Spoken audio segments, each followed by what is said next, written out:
Another thing the awake person sees is the extraordinary intelligence of nature, the intelligence of the universe itself. You see, we've been taught to think that consciousness is something unusual, something that only happens in human brains, and maybe in animal brains. Everything else is supposed to be dead, mechanical, unconscious. But this is a very strange idea if you think about it. How did conscious beings emerge from an unconscious universe? How did intelligence arise from stupidity? It's like saying you can get blood from a stone or apples from a brick wall. The awake person realizes that consciousness must be fundamental to the universe, not something that appeared as an afterthought. The universe must be intelligent in its very nature, or intelligence could never have appeared within it. Look at your own body. You don't consciously beat your heart or digest your food or fight off infections or grow your hair. All of that happens spontaneously, intelligently, without any deliberate effort on your part. The same intelligence that grows grass from the soil and turns caterpillars into butterflies, that intelligence is what's beating your heart right now. You're not doing it. It's doing you. The awake person sees that they're not controlling their life in the way they thought. The ego doesn't actually do anything. Thoughts arise spontaneously. Actions happen. The sense of being a controller, a separate agent making decisions, that's just another thought arising in the stream of consciousness.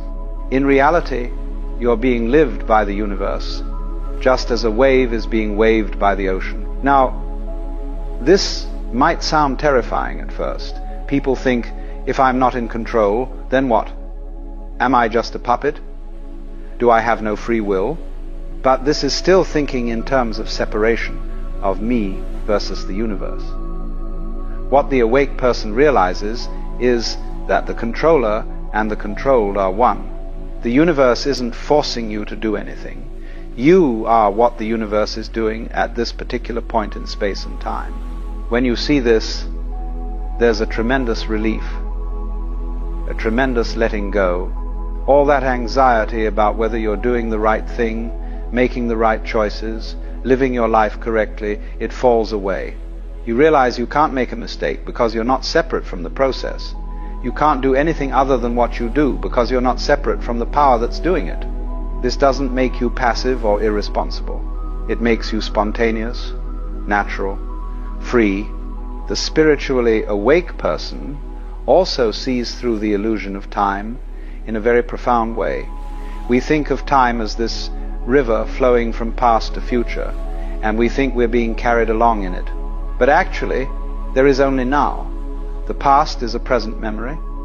The future is a present anticipation. Both exist only as thoughts occurring now. The awake person lives fully in the present moment because they see that's the only place life ever actually happens. Most people are never where they are. They're always living in their heads, in memories of the past or fantasies about the future. They're thinking about what they should be doing, what they should have done, what might happen tomorrow. And meanwhile, life is happening now, and they're completely missing it. They're missing the miracle of this moment, this breath, this sight, this sound. The awake person has somehow managed to come back to the here and now. They've realized that this moment is all there is, and it's completely sufficient. In fact, it's perfect exactly as it is. This doesn't mean they don't plan for the future or learn from the past, but they don't confuse those mental activities with reality. Reality is always now. And in this present moment, when you really settle into it, something extraordinary happens. The mind becomes quiet. The constant stream of commentary stops, or at least fades into the background. And there's just this awareness, this open, spacious consciousness in which everything is appearing. And you realize that this awareness, this consciousness, is what you really are. It's been here all along, but you've been so busy thinking about things that you never noticed it. This awareness is very simple, very ordinary, and yet it's the most profound thing in the universe. It's the light in which everything appears.